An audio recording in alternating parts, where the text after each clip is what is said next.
আমি বারবার একটা কথা বলি যে এই দুনিয়াতে আল্লাহ ছাড়া আমাদের আপন বলে কেউ নাই। আপনি যাকে আপন মনে করেন না কেন, আমাদের সম্পর্ক আছে বাবার সাথে, মায়ের সাথে, স্ত্রী সন্তানদের সবার সাথে, আমাদের হক আছে, অধিকার আছে, সব ঠিক আছে। বিশ্বাস করেন আল্লাহ ছাড়া আপন বলে আপনার কেউ নাই। এই যে গার্লফ্রেন্ডকে আপন মনে হয়, এরা আপন না। স্ত্রী সন্তানদেরকে খুব আপন মনে হয়, আপনার মৃত্যুর পর 40 দিন সময় লাগবে না সব ভুলে যেতে। পিতামাতা, ভাই বোন সবাইকে আপন মনে হচ্ছে। পিতামাতার স্থান বাবা মার পরে, আল্লাহ রসুলের পরে, সেটা ঠিক আছে, তো আপন আল্লাহ ছাড়া তারা নন। আপনি তাদের মনোপুত ভাবে নিজে প্রতিষ্ঠিত হতে পারবেন না, তারা আপনাকে চিনবে না। বলো সারাটা জীবন তোর পিছনে এত টাকা ঢাললাম, কি করলি? কিচ্ছু করতে পারলি না। আবার এখন যারা পিতামাতা হয়েছেন, সন্তানদেরকে আপন মনে হচ্ছে, দেখবেন এই সন্তানকে আপনি আপনার মনোপুত ভাবে সম্পত্তি দিতে পারবেন না, ভরণ পোষণ দিতে পারবেন না। এই সন্তান বড় হয়ে আপনাকে বৃদ্ধাশ্রমে পাঠিয়ে দিতে পারে, নাউজুবিল্লাহ। অথবা আপনার সাথে এই সন্তানই খারাপ ব্যবহার করবে। আপন মনে হচ্ছে? আল্লাহ ছাড়া কেউ আপন না। আল্লাহ ছাড়া আপন কেউ না। আর আল্লাহ ছাড়া সত্যিকার অর্থে আপনাকে আমাকে ভালো কেউ বাসে না। শুধু আল্লাহ আপনাকে ভালোবাসেন। এটা আপনারা হারে হারে উপলব্ধি করবেন যত দিন যাবে ইনশাআল্লাহ। তাই শুধু সেই আল্লাহর জন্যই নিজেকে খালেস করে দেন, আর যার যার হক তাকে তাকে দিয়ে দেন। দুনিয়াতে শান্তিতে থাকার ফিলোসফি বলছি, philosophy of happiness in this হায়াতুদ দুনিয়া, সেটা হচ্ছে যার যার হক তাকে তাকে দিয়ে দেন, নিজের হক আল্লাহর কাছে চেয়ে নেন। আর দুনিয়াকে আপন মনে করবেন না, আল্লাহ ছাড়া কাউকে আপন মনে করবেন না। আপনি সুখে থাকবেন ইনশাআল্লাহ। দুনিয়ার দাসত্ব করবেন, আল্লাহ ছাড়া অন্য মানুষদেরকে আপন মনে করে নিবেন, দেখবেন আপনি পদে পদে কষ্ট পাবেন। কারো কাছে আশা করেন না, কষ্ট পাবেন না। আমি এই প্রসঙ্গে কথাগুলো বললাম যে দুনিয়াকে আপন মনে করতে নাই, আর আল্লাহকে আপন মনে করতে হয়। আল্লাহকে আপন মনে করলে তখন আমার উপর কিছু দায়িত্ব চলে আসে। কি দায়িত্ব? আল্লাহ আমাকে সৃষ্টি করেছেন, রিজিক দিয়েছেন, লালন পালন করছেন, বাঁচিয়ে রেখেছেন, তার হাতে আমার মৃত্যু, তার হাতে সবকিছু। তো এখন আল্লাহ পাকের জন্য নিজের জীবনটাকে খালেস করে নেওয়া, যেভাবে আল্লাহ পাক চলতে বলেছেন সেভাবে চলা, যেগুলোকে আল্লাহ পাক নিষেধ করেছেন বর্জন করা। আর রাসূলুল্লাহ সাল্লাল্লাহু আলাইহি ওয়াসাল্লামের সুন্নাহ আল্লাহ পাক রেখে দিয়েছেন আমাদের সামনে। এই সুন্নাহগুলো যদি আমরা অনুসরণ করতে পারি, ইনশাআল্লাহ এই দুনিয়াতে কিছু পাই বা না পাই, ইনশাআল্লাহ পরকালে আপনি আল্লাহর ক্ষমা পাবেন ইনশাআল্লাহ তাআলা। কোরআনের সূরাগুলার অর্থ সব খুতবায় বলা যায় না, সময় সংকুলন হয় না। এত চমৎকার ওয়াদ-দুহা সূরা আছে না, শপথ দ্বিপ্রহরের, ওয়াল-লাইলি ইযা সাজা, শপথ রাতের যখন সেটা আচ্ছাদিত হয়। মা ওয়াদ্দাআকা রাব্বুকা ওয়া মা ক্বালা, আল্লাহ কত মায়া দিয়ে তার নবীকে বলছেন যে তোমার আল্লাহ তোমাকে ছেড়েও দেন নাই, তোমার আল্লাহ তোমাকে ছেড়ে দেন নাই। ওয়ালা সাউফা ইউতিকা রাব্বুকা ফাতারদা, শীঘ্রই তোমার রব তোমাকে দান করবেন এবং তুমি সন্তুষ্ট হয়ে যাও। দুনিয়াতে চলতে গেলে দুঃখ কষ্ট হয় না? যারা ঈমান নিয়ে চলে ওদের দুঃখ কষ্ট বেশি হয়। তা আল্লাহ বলছেন টেনশন করো না, কষ্ট পেও না, তোমার রব তোমাকে ছেড়ে দেননি। ওয়ালা সাউফা ইউতিকা রাব্বুকা ফাতারদা, তোমার রব তোমাকে শীঘ্রই দান করবেন আর তুমি সন্তুষ্ট হয়ে যাবে।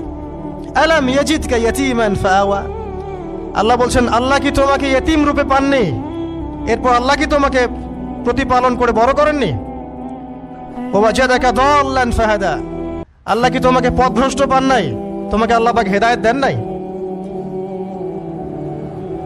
তো আল্লাহ যে এগুলো করেছেন সে আল্লাহ তোমাকে পরকালে ইনশাআল্লাহ ভালো রাখবেন। ফাআম্মাল ইয়াতীমা ফালা তাকহার, তো তুমি ইয়েতিমদের প্রতি কঠোর হয়ো না। ওয়াম্মাস সাইলা ফালা তানহার, কেউ চাইলে তার হাতকে খালি ফিরিও না, ধমক দিও না। ওয়াম্মা বিনিআমাতি রাব্বিকা ফাহাদ্দিস, তোমার রবের এই সমস্ত নিয়ামতগুলো তুমি মানুষের কাছে বর্ণনা করতে থাকো। এর পরের সূরার দিকে খেয়াল দেখবেন, সূরা আলাম নাশরাহ লাকা সাদরাক, মনে হয় দুটো একটা আরেকটার সাথে পেয়ার। আলাম নাশরাহ লাকা সাদরাক, আমি কি তোমার হৃদয়কে প্রশস্ত করে দেই নাই? ওয়াদা'না আনকা ওয়িজরাক, তোমার বোঝাগুলো হালকা করিনি? কাকে বলছেন এগুলো আল্লাহ পাক? রাসূলুল্লাহ সাল্লাল্লাহু আলাইহি ওয়াসাল্লাম। তো যে মানুষটা জান্নাতে যাবে নিশ্চিত, এবং যিনি জান্নাতের দরজা না খুললে জান্নাতের দরজা কারো জন্য খোলা হবে না। যে মানুষটা হচ্ছে ভদ্র, স্মার্ট, বিচক্ষণ, কোনো মানুষ পৃথিবীতে নাই। সকল ধর্মের মানুষ মানে এটা। কিছু আছে শয়তান, মানুষ টুবি শয়তান, এরা মানে না, বাট দেখবেন ম্যাক্সিমাম মানুষই মানে, হোক সে ইহুদি বা খ্রিস্টান বা হিন্দুইজম বা মুসলিমরা তো মানেই, সবাই মানে। এই মুহাম্মদ সাল্লাল্লাহু আলাইহি ওয়াসাল্লামের মতো স্মার্ট, বিচক্ষণ, ভদ্র, সুচরিত্রের মানুষ পৃথিবীতে কোনোদিন আসেও নি, আসবেও না। তো সেই নবীর জীবনটা আপনি পড়ে দেখবেন, আর রাহিকুল মাখতুম বইটা, যে চড়াই আর উতরাই, খালি দুঃখ, কষ্ট, যন্ত্রণা, লাঞ্ছনা, কন্টিনিউয়াসলি। আমাদের নবী সাল্লাল্লাহু আলাইহি ওয়াসাল্লাম তো 1 মাস শান্তিতে ঘুমানো নাই নবী হওয়ার পরে। যখন তিনি মারা যান, ফাতিমা রাদিয়াল্লাহু আনহার কথা মনে আছে না? কানে কানে কি জানি বললেন। তখন আমাদের নবী একটা কথা বলেছিলেন, আমি এই বয়সে সে কথাটা বুঝি, মাদ্রাসা লাইফে, ইউনিভার্সিটি লাইফে বুঝিনি। নবীজি বলেছিলেন তার মেয়েকে, ফাতিমা রাদিয়াল্লাহু আনহা তার কষ্ট দেখে কান্নাকাটি শুরু করলেন। আমাদের নবীজি তাকে কাছে ডেকে বললেন কানে কানে যে কি জানি একটা বললেন। তারপর ফাতিমা রাদিয়াল্লাহু আনহা চুপ করে গেলেন। তো পরে জিজ্ঞাসা করা হলো কি বলেছিলেন, তিনি বললেন আল আব্বাজান বলেছেন আজকের পর তোমার আব্বার কোনো কষ্ট থাকবে না, আর তুমি আমার পরিবারের মধ্যে সবার আগে আমার সাথে সাক্ষাৎ করবে। এই যে আজকের পর আমার আব্বার আর কোনো কষ্ট থাকবে না, এর মানে বোঝেন, মানে সারাটা নববী জীবন কত যে কষ্ট নবী সাল্লাল্লাহু আলাইহি ওয়াসাল্লামকে সহ্য করতে হয়েছে। আজকে জান্নাতে যাওয়ার দিন, আজকে আর তোমার আব্বার কোনো কষ্ট থাকবে না।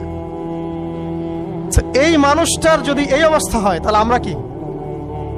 আল্লাহ পাক সেই মানুষটাকে এই সূরা দুটো শোনাচ্ছেন, আমি কি তোমাকে এতিম পাই নাই, তোমাকে পথভ্রষ্ট পাই নাই, হেদায়েত দেই নাই, ভরণ পোষণ করিনি, আমি আল্লাহ তোমাকে ছেড়ে দেই নাই, শীঘ্রই তোমাকে দান করব, হ্যাঁ, তোমার বোঝাকে আমি হালকা করিনি।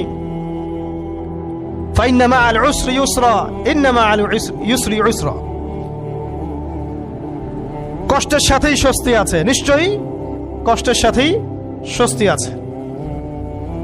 ফাইদা ফারাগতা ফানসাব ওয়া ইলা রাব্বিকা ফারগাব, যখন তুমি অবসর পাবে তখন তোমার রবের দিকে একনিষ্ঠ হও। এটাই বলতে যাচ্ছি আমি আপনাদেরকে, যে আমাদের উচিত শুধু আল্লাহর দিকে একনিষ্ঠ হওয়া, দুনিয়াকে ভালো না বাসা, কিচ্ছু না দুনিয়াটা।